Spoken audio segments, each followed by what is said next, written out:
क्योंकि जिस प्रकार का टेरर डेमोलिशन, जिस प्रकार आतंकवाद का खात्मा बीते कुछ दिनों में हमने भारतवर्ष में देखा है, भारतवर्ष ने जिस प्रकार से पाकिस्तान में आतंकी अड्डों को ऑपरेशन सिंदूर के माध्यम से समाप्त किया है, वह अपने आप में पूरे विश्व में एक संदेश भेजता है, एक निर्णायक संदेश।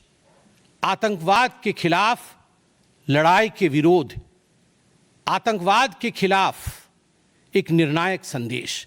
इसलिए आज का ये प्रेस कॉन्फ्रेंस, इसको संबोधित करते हुए मुझे गर्व की अनुभूति हो रही है। अदम्य साहस का परिचय दिया है भारत की सेना ने, अदम्य साहस। आज भारतीय जनता पार्टी और हम सभी कार्यकर्ता, आज सारा भारत धन्यवाद करता है भारत की आर्मी का, भारत की सेना का, भारत की एयरफोर्स का, भारत के नेवी का और उन तमाम जाबाज सेनानियों का जिनके कारण आज ऑपरेशन सिंदूर सफल हुआ है। अगर सही मायने में देखा जाए तो ऑपरेशन सिंदूर और उसके विषय में पूरा हिंदुस्तान आज जानता है, क्योंकि कई प्रेस कॉन्फ्रेंसेस हुए। कल भी तीनों डीजीएमओ ने मिलकर के देश को संबोधित किया और तमाम तथ्य जो देश जानना चाहता था उसे उन्होंने हमारे समक्ष रखा। मगर मुझे लगता है कि एक आम नागरिक के भाषा में, बहुत साधारण भाषा में आज मैं आपको बताना चाहूँगा कि ये जो ऑपरेशन सिंदूर हुआ है, किस प्रकार से इससे हिंदुस्तान आतंकवाद के खिलाफ लड़ने में एक निर्णायक भूमिका हिंदुस्तान ने अदा किया है। आप सभी जानते हैं 22 तारीख का वो दिन, that unfortunate day on 22 of April, जब पहलगाम में 26 लोगों का नृशंस हत्या कर दिया गया था आतंकवादियों द्वारा। वह आतंकवादी जो पाकिस्तान से आए थे, वह आतंकवादी जो पाकिस्तान द्वारा प्रशिक्षित किए गए थे, आतंकवादियों द्वारा प्रशिक्षित किए गए थे। उनमें 25 भारतीय थे और एक नेपाली नागरिक था। प्रधानमंत्री श्री नरेंद्र मोदी उस समय विदेश दौरे में थे, सऊदी अरब में थे। प्रधानमंत्री नरेंद्र मोदी तुरंत भारत लौट के आते हैं और उन्होंने जनता की बात को सुना। जनता ने उस समय एक मांग रखी कि आतंकवाद के ऊपर हमला हो, हमें बदला लेना है पहलगाम के इस आतंकवादी हमले का।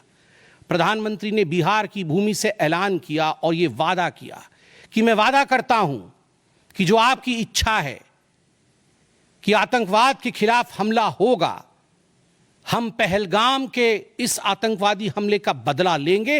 We will avenge the death of 26 people.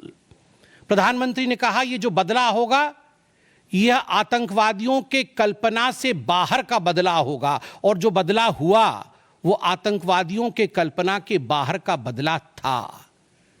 प्रधानमंत्री जी ने कहा कि हम घुस के मारेंगे और मिट्टी में मिलाएंगे आतंकवादी के ठिकानों को, और आतंकवादियों के ठिकानों को प्रधानमंत्री नरेंद्र मोदी जी के निर्णय ने और हमारे सेना के अदम्य साहस ने मिट्टी में मिलाने का काम किया। यह वादा प्रधानमंत्री नरेंद्र मोदी जी का था। 22 तारीख से 7 मई तक लगभग ये 14 दिन आप सभी ने देखा, पूरे भारतवर्ष में एक प्रकार से एक माहौल टेंशन का था, प्रेशर का था कि तुरंत निर्णय किया जाए, तुरंत एक्शन में आया जाए। बहुत सूझबूझ के साथ, सोच समझ करके, स्ट्रैटेजी के साथ। पाकिस्तान भी जानता था कि हमला होगा, एयर स्ट्राइक पहले हो चुका था, किस प्रकार सर्जिकल स्ट्राइक पहले हो चुकी थी। पाकिस्तान पूरी तरह जानता था कि इस बार भी छोड़ा नहीं जाएगा, मगर उसके बावजूद पाकिस्तान इतना दिमाग लगाने के पश्चात वह डेट नहीं जान पाया जिस दिन यह हमला होना था।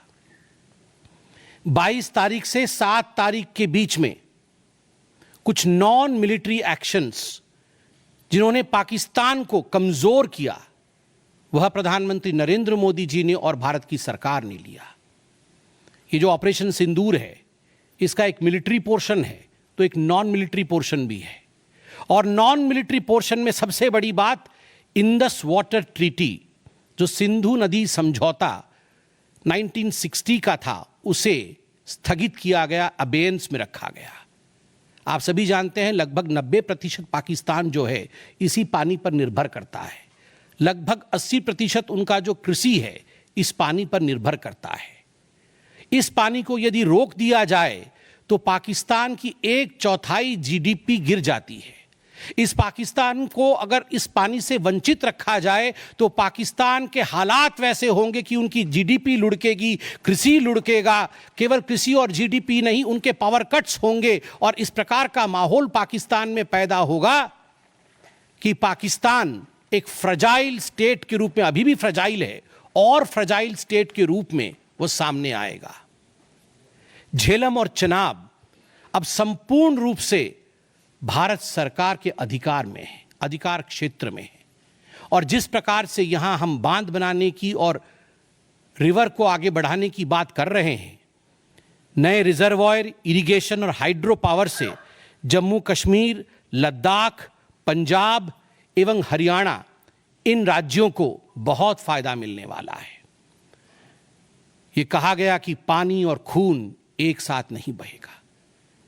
मित्रों, जरा सोच के देखिए, 50 वर्षों तक जो संभव नहीं हुआ था, किसी भी युद्ध में यह संभव नहीं हुआ था कि इंडस वाटर ट्रीटी को रोक दिया जाए। जो संभव नहीं हुआ था वह असंभव काम संभव हुआ इस बार। अटारी वाघा बॉर्डर को भी रोक दिया गया। दोनों देशों के बीच में कोई ट्रेड नहीं होगा और इसका खामियाजा कोई भुगतेगा तो वो पाकिस्तान की इकोनॉमी भुगतेगी।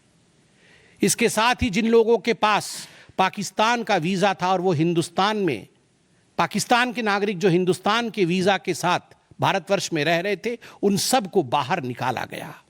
पाकिस्तान का कोई भी आर्टिस्ट, कोई भी परफॉर्मेंस वो भारतवर्ष में नहीं हो सकता है। इस प्रकार के कड़े प्रतिबंध पाकिस्तान के ऊपर लगाए गए। माननीय प्रधानमंत्री श्री नरेंद्र मोदी जी ने लगभग 20 देशों के राष्ट्राध्यक्षों से सीधी बातचीत की। How to isolate Pakistan, how to fight against terrorism.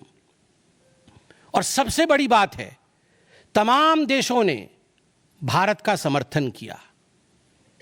Saudi Arab, UAE, US, आप सोचिए इस्लामिक वर्ल्ड के बड़े देश हैं सऊदी अरब और यूएई, इन्होंने भारतवर्ष का पूर्णतः समर्थन किया। जिस समय पहलगाम का हमला हुआ था, माननीय प्रधानमंत्री सऊदी अरब में थे। सऊदी अरब के अपने दौरे को जब वो छोड़ के आए, तब उनको वहां एश्योरेंस दिया गया कि आप जाइए, हम आपके साथ खड़े हैं, वी सपोर्ट यू, हम टेरर के खिलाफ आपके साथ कंधे से कंधा मिला के लड़ेंगे। Pakistan was isolated. ये जो नॉन मिलिट्री एक्शन लिया गया, आज मैं कहना चाहता हूं कि 50 वर्षों से भी अधिक समय तक जो टूल्स कभी इस्तेमाल नहीं किए गए थे, जिस क्षेत्र में भारतवर्ष कभी नहीं गया था, वह टूल्स इस्तेमाल किए गए और अपने आप में भारत के लिए ये बहुत बड़ी बात है। बहुत बड़ी बात है कि इंडस वाटर ट्रीटी को रोका गया, 20 से अधिक देशों का समर्थन, आतंकवाद के खिलाफ एक निर्णायक हमले की तैयारी, और 6 और 7 मई 2025 उस रात निर्णायक हमला होता है आतंकवाद के ऊपर। सभी जानते हैं कि 9 आतंकवादी ठिकाने जो पीओजेके में थे और पाकिस्तान में थे, उन्हें ध्वस्त किया गया। यह ऑपरेशन सिंदूर एक बहुत बड़ा दायरा तय करता है। इसने पूरे विश्व को दिखाया कि भारतवर्ष क्या कर सकता है। ऑपरेशन सिंदूर ने दिखाया कि केवल एलओसी नहीं, इंटरनेशनल बॉर्डर के पार जाके भी भारत पाकिस्तान के अंदर किसी भी टारगेट को प्रिसाइसली उस पर हमला कर सकता है और आतंकवाद के खौफ को समाप्त कर सकता है। इस पूरे ऑपरेशन का लक्ष्य क्या था, इसे समझने की आवश्यकता है। लक्ष्य क्या था? क्या हमने लक्ष्य की पूर्ति की? What was the aim of Operation Sindoor? Did we achieve what we aimed for? क्या लक्ष्य था?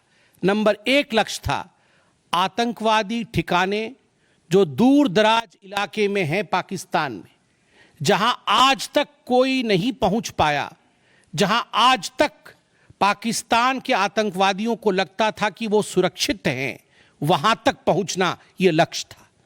दूसरा लक्ष्य था आतंकवादियों को ढेर करना, मार देना।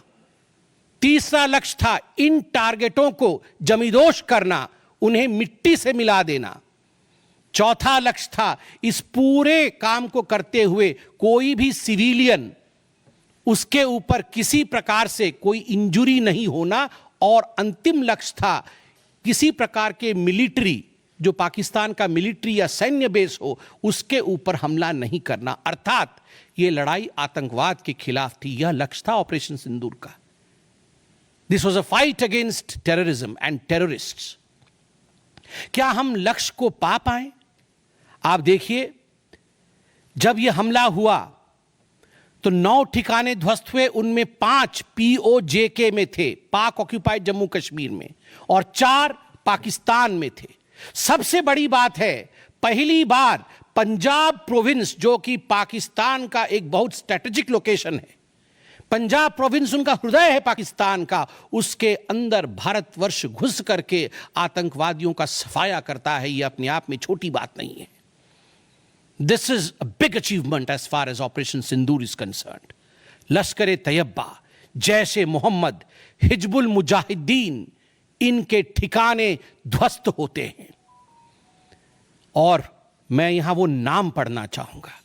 ये जो 9 नाम है, 9 आतंकवादी ठिकाने, मैं आज देश से अपील करना चाहूंगा, तमाम भारतीयों से अपील करना चाहूंगा कि ये नाम हमें स्मरण करना है।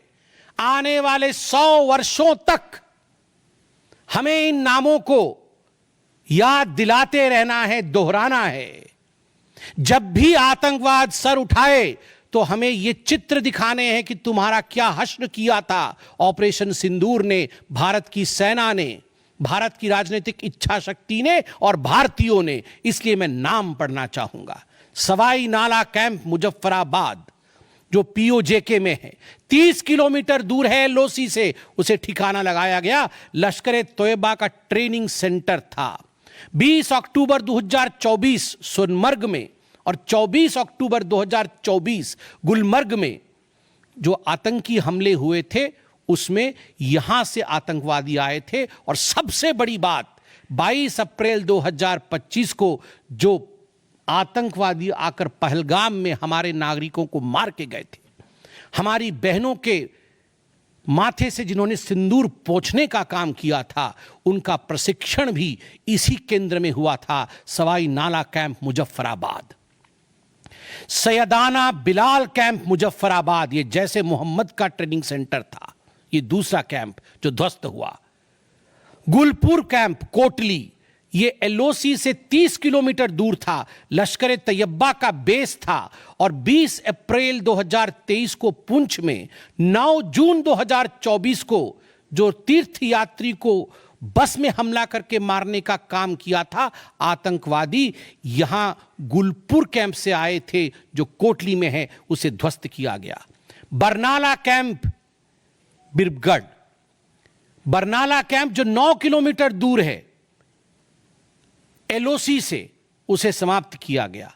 अब्बास कैंप कोटली जो 13 किलोमीटर दूर है LOC से, लश्कर तैयबा का फिदाइन सेंटर है और 15 आतंकवादियों को एक साथ ट्रेन कर सकता है, उसे ध्वस्त करके गिराया गया। सरजाल कैंप सियालकोट अंतर्राष्ट्रीय सीमा से 6 किलोमीटर दूरी पर है, इंटरनेशनल बॉर्डर से, सांबा कठुआ के सामने है। और मार्च 2025 में जम्मू और कश्मीर पुलिस के 4 जवान शहीद हुए थे, उनको मारने का काम इन्हीं आतंकवादियों ने किया था जो सरजाल कैंप से आए थे सियालकोट के। उस कैंप को ध्वस्त कर दिया गया। महमूना जाया कैंप सियालकोट जो कि 12 से 18 किलोमीटर इंटरनेशनल बॉर्डर से दूर है, मैं LOC की बात नहीं कर रहा हूं, इंटरनेशनल बॉर्डर से, और हिजबुल मुजाहिदीन का अड्डा है, बहुत बड़ा कैंप है। कठुआ और जम्मू क्षेत्र में जो भी आतंकवादी गतिविधि होती है, सियालकोट के इस मजनूमा जाया कैंप से आतंकवादी भेजे जाते हैं। भारतवर्ष ने उसे ध्वस्त किया। मरकज तैयबा मुरीद के, जो कि अंतर्राष्ट्रीय सीमा से 18 से 25 किलोमीटर दूर है, 2008 के मुंबई का जो हमला हुआ था, 26/11 के नाम से जिसे हम जानते हैं, उसमें जो आतंकवादी आए थे, अजमल कसाब और डेविड हेडली, उनकी ट्रेनिंग मरकज तैयबा मुरीद के में हुआ था। और आज मैं फक्र के साथ कह सकता हूं, गर्व के साथ कह सकता हूं कि भारत की सेना ने, भारत की राजनीतिक इच्छा शक्ति ने और भारतीयों ने मरकज तैयबा मुरीद के को ध्वस्त किया है, समाप्त किया है। मरकज सुभान अल्लाह बहावलपुर इंटरनेशनल बॉर्डर से 100 किलोमीटर की दूरी पे है। विश्व में किसी ने ऐसा नहीं सोचा होगा, पाकिस्तान ने तो सपने में भी नहीं सोचा होगा कि भारत की सेना के पास, भारत की एयरफोर्स के पास और भारत के राजनेताओं के पास ऐसी इच्छा शक्ति होगी कि इंटरनेशनल बॉर्डर से 100 किलोमीटर दूर घुस के वो हमारे आतंकी अड्डे को ध्वस्त कर सकते हैं। मरकज सुभान अल्लाह, जो कि जैशे मोहम्मद का मुख्यालय था, उस मुख्यालय को भारत की वायुसेना ने ध्वस्त किया। यह कोई छोटा विषय नहीं है। यह बहावलपुर एक ऐसा स्थान है जहां यूनाइटेड स्टेट्स, यूएस भी अपने ड्रोन नहीं भेज पाया था। उस जगह पे भारत घुस के मारता है। आज का भारत, आज का नया भारत यही है। ये नाम, जो 9 नाम मैंने पढ़े, हमें याद रखने चाहिए, मगर उन नामों के साथ मैं कुछ और भी बताना चाहता हूं। जो आतंकवादी मारे गए, एक लक्ष्य था आतंक के ठिकानों को, आतंक के अड्डों को सफाई करना, ध्वस्त कर देना। दूसरा लक्ष्य था ऑपरेशन सिंदूर का, आतंकवादियों को चुन चुन कर मारना, उन्हें मिट्टी में मिलाना। 100 से अधिक आतंकवादी मारे गए, 100 से अधिक। मैं कुछ आतंकवादियों के नाम पढ़ता हूं जिनको कि हम डिस्कस करते थे डिबेट्स में, टीवी पे, यूएन में, जिनको कि यूएस ने भी कंडेम कर रखा था। मैं नाम पढ़ रहा हूं। मुदस्सर कादियान खास उर्फ मुदस्सर उर्फ अबू जुंदाल।